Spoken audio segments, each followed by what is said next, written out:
Okay, the next thing we're going to do is remove the right side chrome fender brace. If you'll notice, I've got a jack under this side of the bike. What you do is you just barely jack the bike up enough. You don't really take the tires off the ground or anything, but put the jack toward the rear tire under the brace there. And we're going to just jack it up just enough to get the tension off from the shock. You can actually probably you could have somebody just lift that up with a 2x4 or something if you wanted to. It doesn't take a lot. So anyway, what we're going to do is we're going to take this brace off. So go ahead and take these screws out. And then we're going to raise the bike up just a little bit. You'll see it just clear get the tension off there. Then you can go ahead and slide the shock off.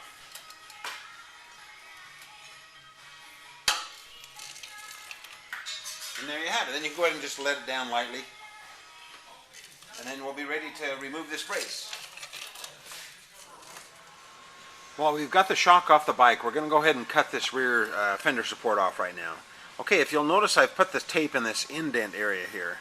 And I've drawn a line. That's exactly where we're going to make the cut. And what I'm going to do is I'm going to pan down here a little bit so you can kind of see that reflection in the steel there. See how that reflection is?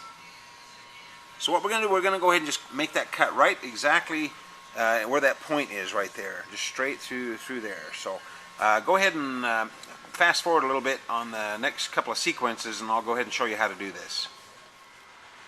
Okay, if you'll notice, I'm cutting this with just a cheap Home Depot hacksaw. Just make sure you've got a nice sharp blade, and this cuts really easily. A Sawzall and all that would be easy too, but I'm doing it with a hacksaw. And what I've done now, I've run the tape down flush with that line there, and that's where I'm making the cut. It's not super critical. There'll be a piece going over the top here later anyway. And why don't you go ahead and, before you make the cut, you may want to go to the next frame and I'll show you where that bracket mounts on there so you can get a little bit better idea.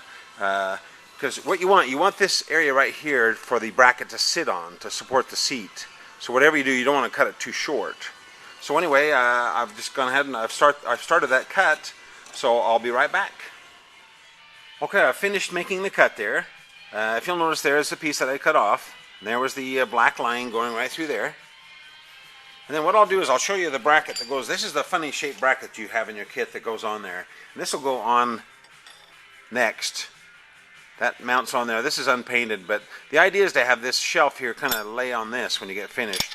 And if for some reason it's still a little bit long, you could always just lob this corner off just a little bit here later, if that kind of interfered there once you put that on there. So anyway, that's basically what you do. And then, oh gosh, you know, I just realized too, I didn't tell you how to take that chrome piece off. You take this big bolt out, and then that chrome piece comes off there. So gosh, I forgot to tell you that. Even brilliant minds forget things. So anyway, let's go ahead and finish cutting that off there, and then we'll go ahead and do the other side.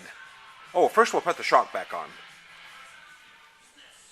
Okay, to install the shock, go ahead and just screw this big bolt back in there. What we want to do is we want to screw it just in enough to just hold that bracket like that. We want to be able to remove that though, so just go ahead and screw that about flush where you can take that bracket out. And then we'll jack up the bike a little bit with a jack again. Just jack it up a little bit. Just enough to where you can slide that shock back on there. Oh, one thing too, I'm going to have the label on the shock on the inside. That's the way it was when I took it off. So go ahead and do that, and then you should be able to just slide that shock back on there.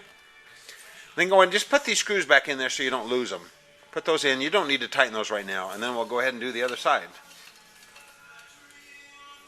Like I say, leave this loose enough for that piece to slide in there.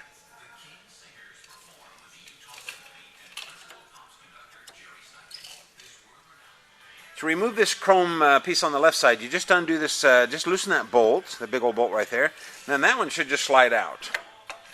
Just like that. You may want to jack that right side up just a tad to get that slide out there.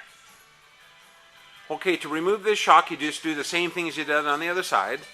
Make sure that the right shock is on the bike when you take this shock off, otherwise the bike will just fall and it'll damage the bike. So make sure this shock is on this side before you remove this shock. Go ahead and do it. Just jack up the bike just a little bit, and then that should just slide right off the same way when you remove these screws. Okay, I'm cutting the other side at exactly the same place, just the top of that peak right there. Just slice that down there. If I can do it in about 4 minutes, and I'm an old fart, it shouldn't take you very long. So I'll go ahead and finish cutting that side off, and then we'll continue on. I've finished cutting this off, and then I've put my shocks back on. Go ahead and leave this loose, this big bolt here, because we're going to use this for the other seat support and then the taillight support too. So, and then what I've done, I've deburred this with a file, just taking all the sharp edges, especially that whittle at the bottom. Then I'm going to paint these black, just so that they won't rust later on. Go ahead and do that, and then we'll get this bad boy on the road. After you cut this and paint the edge there's still this big hole that goes in. The water could run down in there, and there's a drain hole on the bottom of the frame there, but I still don't feel good about that. So what I'm going to do, I'm going to take the silicone that you have in your kit, and I'm going to go ahead and I'm going to squirt a whole bunch of that in that end there. Just squirt a bunch of silicone in there, and then have it so it sticks out a little bit. And then to finish it off, just fold you a piece of paper over. Just folded it up like that. And then I just taken that, and I'm just going to run that up there. And that'll kind of smear that nice and smooth, and then just go ahead and wipe that off.